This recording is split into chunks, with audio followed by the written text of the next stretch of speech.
اس حوالے سے بھی آپ علیہ السلام کی آمد سے قبل کے حالات کیا تھے.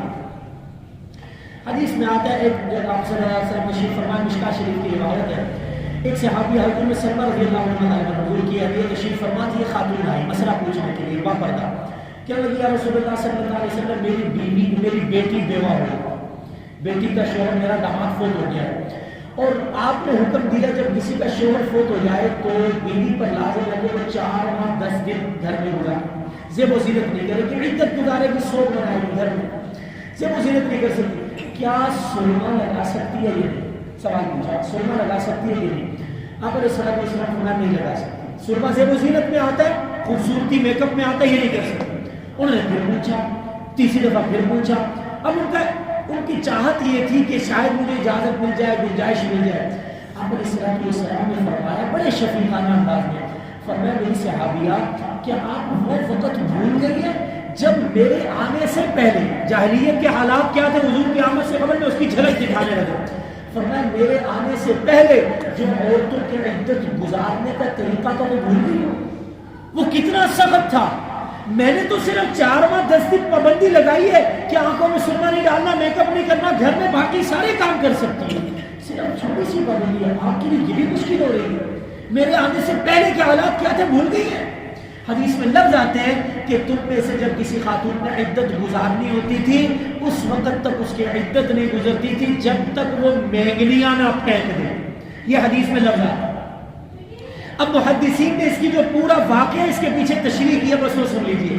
محدثین فرماتے ہیں آپ صلی اللہ علیہ وسلم کے اس جملے کا مقصد کیا تھا کہ آپ صلی اللہ علیہ وسلم کی آمد سے قبل، آپ علیہ السلام کی پیدائش سے قبل عرب کے معاشرے میں کسی خاتون کا شوہر فوت ہو جاتا نا، پتہ کیا کرتے تھے؟ شوہر کے فوت ہونے کے بعد اس خاتون کو بند کمرے میں رکھ دیتے.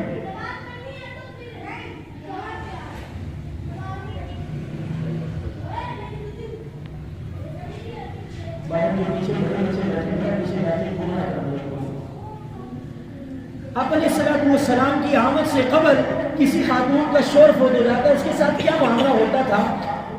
ایک چھوٹا سا کمرہ، قبر نما کمرہ، چھوٹا سا کمرہ بالکل جس میں خاتون اٹھ بیٹھ بھی نہ سکے، چھوٹا سا کمرہ، اس کمرے میں خاتون کو رکھا جاتا.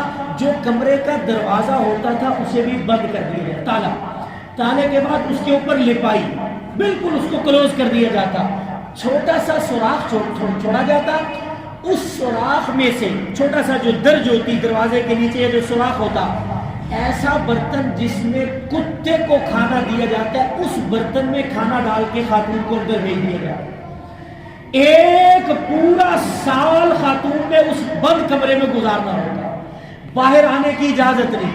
اپنی قضاء حاجت، اپنی گندگی بھی خاتون نے وہی کرنی.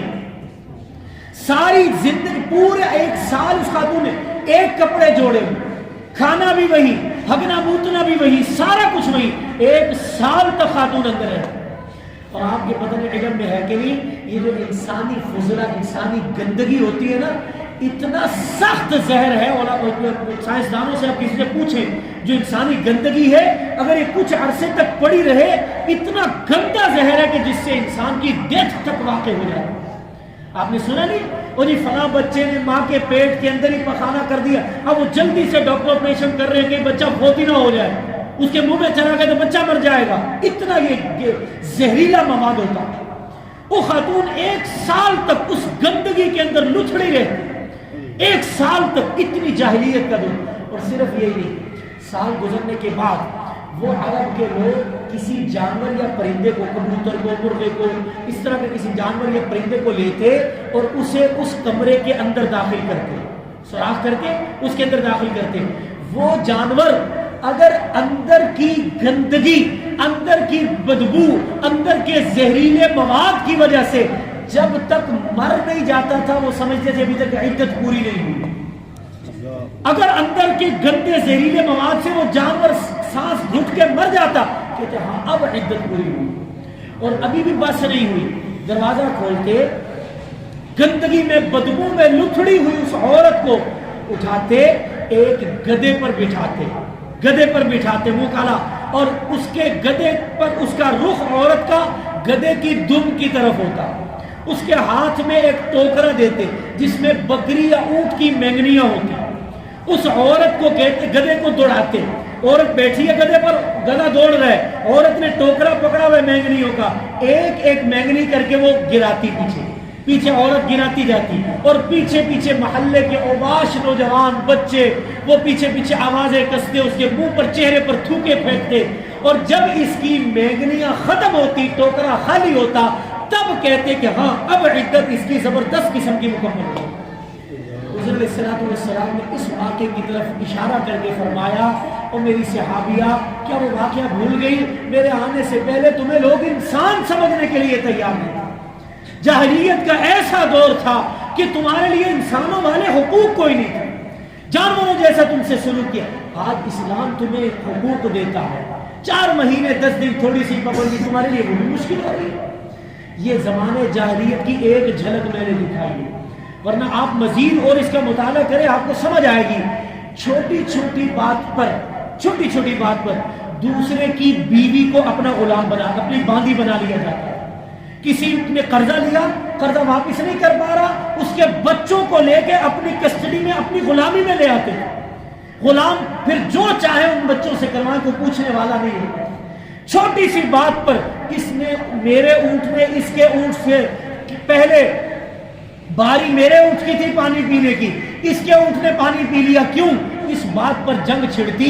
40 سال تک, کئی نسلوں تک وہ جنگ چلتی رہتی. اتنے سخت حالات تھے جن میں میرے حضور علیہ الصلوۃ والسلام کو اللہ نے بھیجا. اور ایک حدیث بس اور سن لیجیے, بس پھر دعا کرتے ہیں. باقی انشاءاللہ واقعات آئندہ, یہ واقعی آپ علیہ الصلوۃ والسلام کی سیرت ہے, باقی پڑھنے چاہیے, ہمیں سمجھ آئے گی. ایک حدیث میں آتا ہے آپ علیہ الصلوۃ والسلام نے فرمایا انا بن الذبیحین, میں 2 ذبیحوں کا بیٹا ہوں. 2 ذبیحوں کا یعنی 2 میرے والدین, میرے جو آبا ہیں, میرے جو دادا ہیں, ان میں 2 بندے ایسے جنہیں ذبح کیا جانا تھا. اللہ نے حفاظت فرمائی. اور جو میں نے ابھی آیت تلاوت کی تھی, آپ علیہ الصلوۃ والسلام کی آمد سے ہزاروں سال قبل حضرت ابراہیم علیہ الصلوۃ والسلام اور اسماعیل علیہ الصلوۃ والسلام دونوں باپ بیٹا نے خانہ کعبہ کی تعمیر کی ہے. اللہ فرماتے ہیں جب وَإِذْ يَرْفَعُ إِبْرَاهِيمُ الْقَوَاعِدَ مِنَ الْبَيْتِ وَإِسْمَاعِيلُ, جب خانہ کعبہ کی بنیادیں رکھ رہے تھے ابراہیم اور ان کے بیٹے اسماعیل, کیا دعا کی؟ رَبَّنَا وَاجْعَلْنَا مُسْلِمَيْنِ لَكَ وَمِن ذُرِّيَّتِنَا أُمَّةً مُسْلِمَةً لَكَ.